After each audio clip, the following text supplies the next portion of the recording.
Shantipur educated unemployed tribal एसोसिएशना गावगावनि खाफालखौ आनजाद नायनो थाखाय गोदान बोसोरनि मुङाव लानानै फैदों लाकी गिफ्ट कुपन।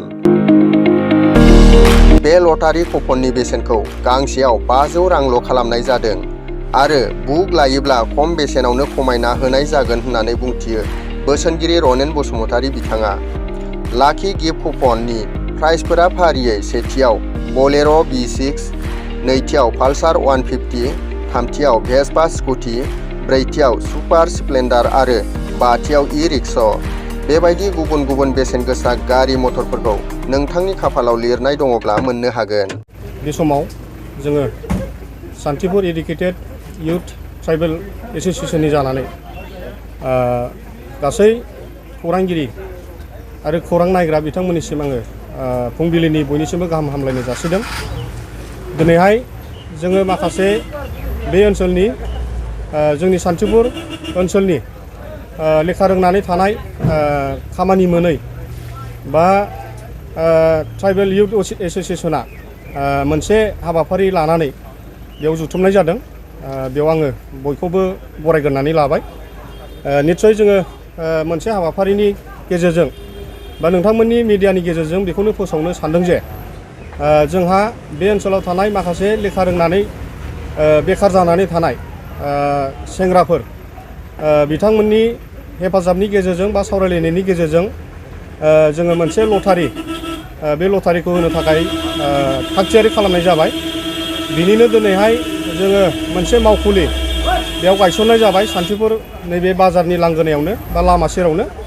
दा दिनैहाय बे बेखेवनायनि हाबाफारिनि गेजेरजों बेखौनो फोसावनो सानदों जे जोङो माखासे रांखावरिनि डेभेलपमेन्टनि थाखाय बा जोंनि एसोसिएशनखौ राफोद खालामनांगौनि थाखाय बे थांखिखौ लानाय जादों आरो लटारि हिसाबै जोङो बे ओनसोलाव मोनसे जे रांखावरिनि बेबस्था बेखौ जोङो राफोद खालामनायनि जे थांखि आरो उद्देश्य लोगोसे जोंनि एसोसिएशनखौ मोनसे मजबुत आफाद हिसाबै फोथांनानै लाखिनांगौनि थाखाय बे लटारिखौ होनाय जादों।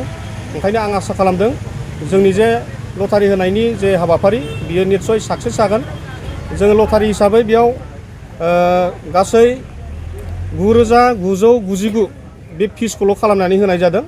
बेनिफ्राय प्राइस हिसाबै जोङो फार्स्ट प्राइजआव जोङो होनो थाखाय थिरां खालामदों बलेर', सेकेन्ड प्राइजआव दङ जोंहा पालसार 150, थार्ड प्राइजआव जोङो खालामनानै होदों भेस्पा स्कुटि, लोगोसे फर्थ प्राइजआव दङ सुपार स्प्लेन्डार आरो लास्टआव बा बाथि प्राइजआव जोङो ई-रिक्शा।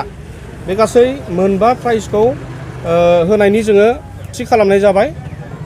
बेखौनो आसा खालामो जे गाव गावनि खाफाल बेखौ नायनो थाखाय निस्सय बयबो बे ओनसोलजों लोगोसे गुबुन गुबुन ओनसोलावबो जिहेथु माने लटारिखौ फानहैनाय जागोन। ओंखायनो नोंथांमोनहा बेयाव खुनु गोनो गोथो जायालासिनो लटारिखौ लानानै गाव गावनि खाफालखौ नायनायनि गेजेरजों आनजाद नायनो हागोन आरो खाफाल दङबा मोनगोन होननानै मिजिंथिदों। जोङो बे लटारिनि प्राइसखौ गांसेयाव 500 खरि खालामनाय जादों बा 500 आरो बेयाव गासै मोनसे बुकआव जोङो 6 पिस होनाय जादों। सोरबाया जुदि मोनसे बुक लायोबा बेयाव गांसे फ्रि बेखौ जोङो थि खालामनाय जादों। ओंखायनो गोसो गोनां बिथांमोना बुक हिसाबैबो लानो हागोन आरो गांसे गांसे हिसाबैबो लानो हागोन। बेखौनो आङो नोंथांमोननि मिडियानि गेजेरजों फोरमायनो सानदों। नोंथांमोना बेयाव माने खुनु गोनो गोथो बा माबा मोनसे उसुबिदा बा माबा मोनसे प्रब्लेम जागोन बेबायदि नङा। जोङो जेनुइन हिसाबै बे खेलाखौ होनाय जागोन आरो हाउजिं सिस्टेम हिसाबै जोङो बे लटारिखौ गेलेनाय जागोन। ओंखायनो दोलै नोगोरै गासैबो नोंथांमोनखौ लटारि लानायनि गेजेरजों गाव गावनि खाफालखौ नायनो हागोन। जोङो लटारिनि जे द्र' डेट बा बिनि खेलाखौ फैगौ जानुवारि 15 थारिख 2024 बे मायथाइयाव थि खालामनाय जादों। ओंखायनो नोंथांमोनहा गोसोबायदि लटारिखौ लानायनि गेजेरजों फैगौ जानुवारि 15 थारिखआव बे खेलायाव गेलेनायाव जोङो बयखौबो बाहागो लाहोनो थाखाय खावलायगोन आरो नोंथांमोनहा बयबो लैहोर लैहोर बाहागो लानायनि गेजेरजों आरो जोंनि गासै सेवथानि मेम्बार आफादगिरि नेहाथारि बिथांमोनखौबो दोलै नोगोरै दिनैनिफ्राय जागायनानै गुबुन गुबुन थावनियाव फानहैनायनि बेबस्थाखौ निस्सय खालामनानै होगोन आं बेखौनो मिजिं खालामबाय आरो बयनिसिमबो बे समावहाय बाहागो लानायनि थाखाय साबायखर जासिदों। आरोबाव गुबुन मोनसे गोजोनथाव बाथ्राया जाहैबाय जोङो बे लटारियाव जाय बिथांमोना मोनथाम डिजिट गोरोबगोन बा मोनथाम डिजिटआ मिलायगोन बिथांमोननि थाखाय जोङो 2000 प्राइज हरनाय जागोन। ओंखायनो बिनि थाखायबो जोङो गाव गावनि खाफालखौ नायनो हागोन।